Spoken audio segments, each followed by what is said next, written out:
Bonjour Radio Campus, bonjour chers auditeurs, bonjour chers viewers sur Twitch. Je vous rappelle, vous écoutez tous les dimanches matins Twitch Café, une émission qui vous parle de YouTube, de Twitch. J'ai un jingle qui arrive, qui va vous présenter ça pour ne pas avoir à le répéter à chaque fois. Qui vous parle de YouTube, de Twitch, de chiptune, de jeux vidéo, de développement, de tout l'univers un peu geek, un peu otaku. Est-ce qu'on peut dire ça ? Les weebs, tu vois, les weebs. Nous, on connaît. Internet, YouTube, tout ça. Exactement. Et du coup, j'en profite, nous sommes le 22 juin, nous sommes bien le 22 ou le 21 ? Non, on est toujours le 21, en fait, 21. on n'a pas changé depuis tout à l'heure. En plus, c'est écrit en gros à la radio. Oh, ça commence très bien. Nous sommes le 21, donc nous sommes le jour de la fête de la musique, et c'est pour ça que nous sommes là, aujourd'hui. Enfin, c'est le sujet de l'émission aujourd'hui, c'est la fête des pères. Bonne fête à tous les papas. Bonne fête à toi. Papa. Merci beaucoup. Et c'est l'été. Et on le sent parce qu'il fait beaucoup trop chaud ici. Ouais, on est en train. En vrai, là, je suis en petite chemise, je suis en train de cuire avec tous les appareils qui est autour. C'est absolument n'importe quoi. Alors, ceux qui nous voient, puisque l'émission, je vous le rappelle, est diffusée à la radio, mais également sur le site internet Twitch, sur la chaîne Vykin, V-Y-K-H-I-N. On va arrêter de parler de nous, et si on parlait un petit peu de notre invité, puisque c'est quand même ce qui nous intéresse aujourd'hui. Bonjour Grizzly Cogs. Salut. Comment vas-tu ? Ça va et toi ? Mais nickel. Aujourd'hui, donc, c'est la fête de la musique, et pour fêter un petit peu ça, puisque les concerts, c'est un petit peu compliqué en ce moment, c'est un peu compliqué d'avoir de la musique live, on a décidé d'organiser notre petite fête de la musique dans notre petit studio à nous. Et donc, on a invité le grand ami Grizzly Cogs, qui n'a pas pu venir. T'as raté notre première invitation à cause du confinement la première fois. Donc, ouais, c'est ça. C'est ça, on avait invité Robin, qui joue dans ton... Il s'en est bien sorti. Hein. Il s'en est bien sorti, ouais. Il s'est retrouvé tout seul. Vraiment, ça allait. Alors, pour la petite histoire, tu as un groupe avec lui, je peux te laisser présenter en quelques mots. Ouais, c'est ça, en fait, avec Robin, du coup, qui était là la dernière, du coup. Exactement. C'était la dernière. Avec Robin et aussi Mouf, on a un groupe qui s'appelle Run Run Jump Punch. On fait du punk rock chiptune, donc du punk rock avec des mélodies de jeux vidéo par-dessus, quoi. Ouais. Et puis en solo, ça fait maintenant 3 ans que je suis sur Grizzly Cogs, donc un projet solo où je sors des morceaux électroniques, electronica, chiptune, quoi, synthwave parfois. Est-ce que c'est parce que tu en avais marre de jouer avec les autres membres du groupe ? Non. J'essaye de trouver des petits pièges. Belle mentalité quand même. Hein. T'as vu ça ? On voit le musicien ici. Pendant qu'on parle, on va s'écouter un petit extrait en fond de... Est-ce que j'ai encore... Non, c'était sur Bandcamp. Je vais vous mettre un petit fond de Run Run Jump Punch, comme ça, pendant que tu parles, on pourra illustrer. Et du coup, je sais plus ce que j'allais dire. Bah, bravo. Ouais, non, en fait, si tu veux, avec Run Run, on compose à peu près toutes les semaines un peu, tu vois, on se voit, on compose, on enregistre des choses. Et Grizzly Cogs, tu vois, je le fais quand j'ai le temps chez moi, quoi, en dilettante, quoi. Et puis là, j'avais pas mal de morceaux de près, donc puis le confinement a aidé pas mal. Du coup, j'ai sorti ça post-confinement, quoi. C'est encore Romain, du coup, qui a fait la pochette. Oui, Romain, super pochette. Je vous invite à aller chercher Grizzly Cogs sur les internets pour regarder la pochette parce qu'elle est sublime. Bah ouais, puis il a voulu faire... alors Robin, c'est aussi celui qui a fait la pochette de Flocon et Deltaplane. Et il a voulu faire on a voulu faire un truc qui suivait un peu, donc une petite histoire où dans Flocon, il y a un petit ourson qui reçoit une lettre. Dans Deltaplane, il passe... il prend son Deltaplane et il va quelque part, on sait pas. Et là, il arrive dans Confetti à une petite soirée où ils boivent du thé. Donc voilà, c'était un peu ça C'était un peu ça l'idée, quoi. Alors moi j'ai une question du chat. Il paraît que t'es parti en solo à la cause de performance à la flûte. Est-ce que tu... C'est vrai, c'est absolument vrai. Ouais, avec Run Run, on a un morceau qui s'appelle Turbo Dino, où on reprend Jurassic Park à la flûte à bec. Donc la flûte vraiment type collège, quoi. Et du coup, ouais, ça m'avait... non, c'est pas vrai du tout. Mais c'était bien rigolo comme blague. On l'a fait encore en concert. Si vous voulez, si un jour on a l'occasion de rejouer avec Run Run en concert... venez nous voir. On va l'entendre. Tu sais quoi, on va l'écouter, elle fait 2 minutes. Comme ça, on démarre en musique tranquillement. On écoute ça et puis on se retrouve tout de suite après. Turbo Dino, Run Run Jump Punch.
Voilà, donc on écoutait Run Run Jump Push Turbo Dino avec le magnifique solo de flûte. Bah ouais, écoute, c'était un morceau qu'on a composé un peu en état de disons... D'ébriété, peut-être?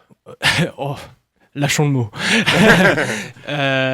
Ouais, et on a trouvé ce solo, et puis finalement, quand on l'a réécouté sobre le lendemain, on s'est dit, tiens, c'est rigolo, et on l'a laissé. Voilà. Ah, c'est osé, fallait oser. C'est une blague qui dure depuis 2 ans. Beaucoup trop long. Mais sinon, ça va. Non, ça se passe bien. Non. Alors du coup, ce que je suis en train de faire, c'est que les aléas du direct, je n'arrive pas à avoir le son, puisque Grizzly Cox va nous faire un set live. Je suis en train d'essayer d'avoir le son. Du coup, pour le temps que je set up ça, est-ce que tu peux nous raconter un petit peu ton parcours musical? Comme ça, on aura un petit background pour pouvoir t'écouter et puis se dire, tiens, c'est ça qui a fait que il a composé ce qu'on va entendre, en fait. Est-ce que tu peux nous raconter comment t'as commencé, quand, pourquoi? Ouais, bien sûr. Vas-y, comment t'appelles-tu, Boris? Raconte-nous tout. Ouais, j'ai commencé en 2016. En 2016, en fait, c'était... je venais de me prendre Ableton, donc c'est un logiciel pour faire du son. Et je voulais faire de la musique électronique avec des mélodies, ce que j'entendais trop peu, en fait. Et je connaissais un peu la chiptune, mais pas trop. Et en fait, quand j'ai découvert la chiptune, ça m'a fait... c'était une révélation pour moi, parce que c'était une musique qui pouvait être ou pas agressive, en fait, mais où il y avait possiblement des mélodies et tout ça, et où les gens pouvaient danser dessus. Et c'est vraiment quelque chose qui m'a vraiment touché. Donc je suis parti là-dessus, quoi. Et puis il y avait un côté un peu punk, où... c'était une musique qu'on pouvait entendre dans des squads, dans des petits lieux et tout, et c'est vraiment ce que je cherchais en faisant de la musique électronique. Du coup, après ça, j'ai participé à un tremplin pour jouer à l'Aéronef. C'était en 2016, je crois, ou un truc comme ça. Et j'ai été pris, et du coup, je me suis dit, tiens, je vais continuer là-dedans. Suite à ça, j'ai fait mon premier album. C'est dur de se concentrer parce qu'il touche à tous les câbles en même temps. Ouais, j'ai fait un premier album qui était un peu une musique électronique, pas vraiment de chiptune, qui s'appelait Childish Sounds. Puis après, je me suis dit, allez, je me lance dans la chiptune, et j'ai sorti Flocon, puis Deltaplane, et là maintenant Confetti, où voilà, quoi, je fais de la musique chiptune avec des mélodies. C'est parfois mélancolique, c'est parfois punchy. Voilà, et puis je m'amuse bien à faire ça, et ça fait plusieurs années maintenant. Est-ce que tu peux nous parler d'une vidéo que tu as sortie le 4 juin? Ouais, c'était pour la sortie de Confetti. Du coup, en fait, pendant le confinement, je m'ennuyais vraiment beaucoup. Je dis pas ça, si ma copine m'écoute, c'est pas à cause de toi.